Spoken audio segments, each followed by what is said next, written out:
मान बढ़ा भी सकते हो, तुम चाहो तो युवा होने का गौरव गान बढ़ा भी सकते हो, तुम चाहो तो अटल हिमालय से अड़ जाओगे, तुम चाहो दुर्गम राहों पर आसानी से चढ़ जाओगे, तुम चाहो तो भारत को स्वर्णिम ध्यान दे सकते हो, तुम चाहो तो दुनिया को नया हिंदुस्तान दे सकते हो। बहुत सुंदर, बहुत सुंदर, बहुत अच्छा। तुम चाहो बहुत अच्छा दुनिया को नया हिंदुस्तान दे सकते हो। और कहते हुए शर्म आती है, आपको सुनते हुए शर्म आनी चाहिए।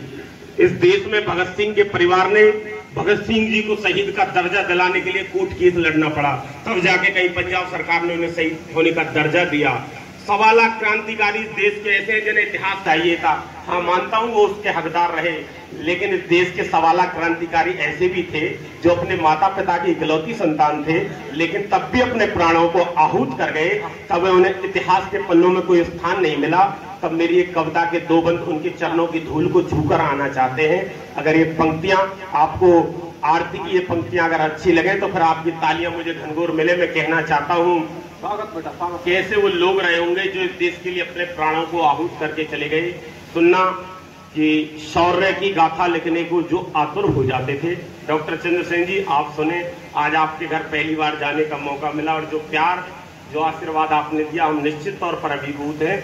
आपने जो कहा, हम उस प्रतिबद्धता के, तो भाषा के संस्कार को हमेशा रक्षित करने की कोशिश करेंगे। मैं कहना चाहता हूं कि शौर्य की गाथा लिखने को जो आतुर हो जाते थे, भारत माता की जय कहकर फांसी पर चढ़ जाते थे, जाति धर्म मजहब से बढ़कर मानवता को मान दिया, सब रिश्ते नाते त्याग दिए, भारत माँ को सम्मान दिया, बलवेदी का नाम सुना और मन ही मन वो झूम गए, खुशी खुशी फांसी का बंदा वीर बहादुर चूम गए। कलम मेरी उन बेटों का शब्दों से वंदन करती है, शकल शहीदों का कोटि कोटि अभिनंदन करती है, शकल शहीदों का कोटि कोटि अभिनंदन करती है। सुनना,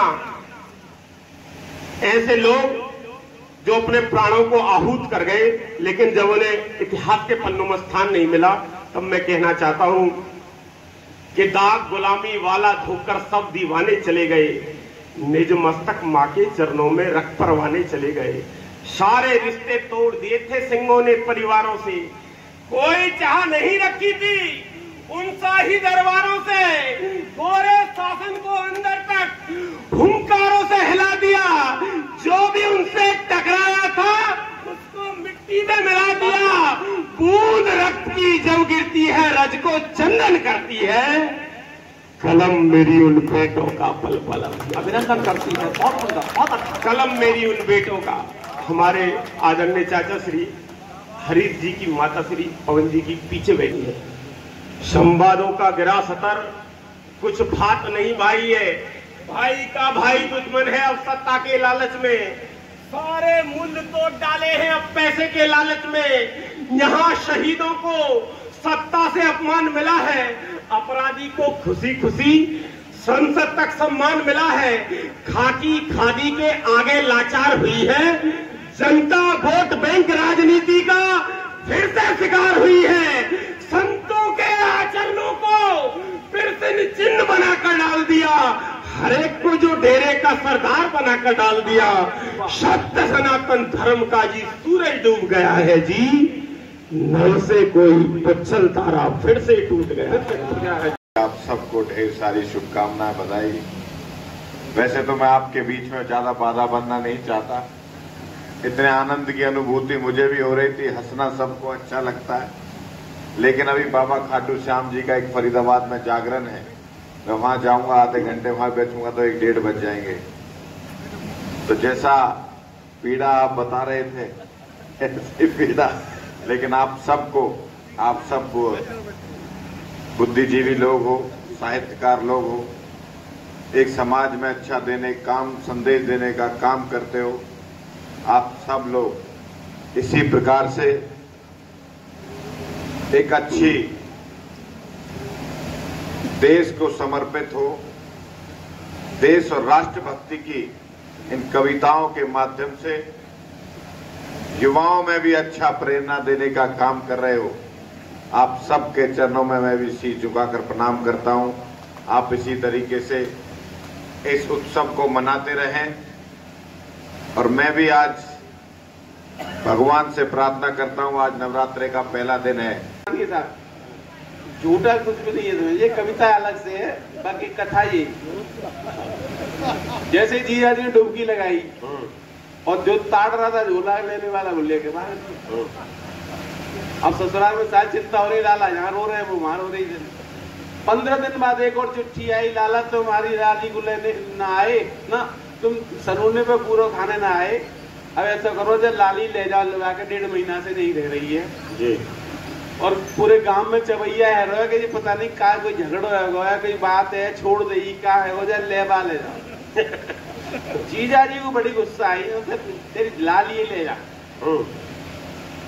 ससुराल गए, साले के हाथ की चिट्ठी मिली और ससुराल गए, सास ने बेचारी सीधी सादी वाले ये ना पूछी कि लाला तुम पूरा खाने छोड़ना है, माने जे पूछ ले कि हम बेटा हमने तुम्हें शादी में भैंस दी थी, वो ब्याह बनी का।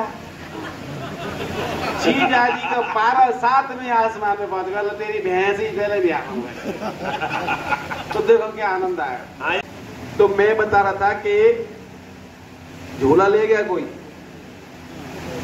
और झोला कैसे ले गया कि सावन में ससुराल चले, अरमान सबे ही आराम में सजोए, झोला में धोती कमीज धरी, पर जल्दी में हाथों पाए न धोए। वाह कि गैलू में बम्बा तुरंत पर्यो, धर झोला को पार पहनाए धोए, और ले गयो झोला उठाए कोई, तब जीजा जी बम्बा की पार पे रोए। बहुत बढ़िया, बहुत बढ़िया। बेचारे घर चले आए, कुछ कोई हाल मामला हल ना हुआ, तो घर पे आके अपने खटोला पड़े पड़े रो रहे। उधर ससुराल में चिंता, भाई लाला नहीं आए, पहला सनूनो पड़ो है। और ससुराल की एक खास बात बता दूं आपको, सबकी शादी हो गई, बालकों की भी शादी हो गई होगी। ससुराल के जितने भी रिश्ते हैं सब सा से शुरू होते हैं। ये है स की राड़, ससुराल, साला, साली, सास, ससुर, समधी, समधिन, साड़ू, सड़ैस, ससुराल। कोई रिश्ता नहीं बचा जो सा से शुरू ना होता हो, सब स की राड़ है, ससुराल।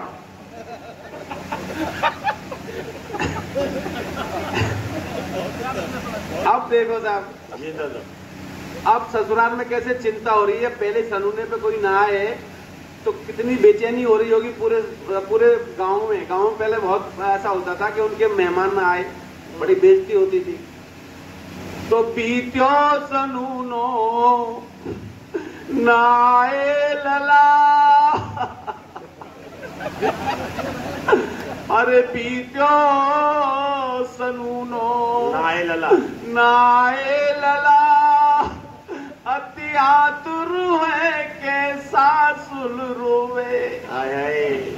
और सारो हूँ सारी हूँ साड़ू सरे जहूँ, रोमे ससुर ससुरार हूँ रोवे। कहीन दशा जब देखे तुरंत, जय जय, तो दीन दशा कर पंथ रोवे। वाह। और उत जीजा की याद में रोमे जीजी, इत झोला की याद में जीजा जी रोवे। क्या व्यंग्य दादा, लव यू। वाह वाह वाह।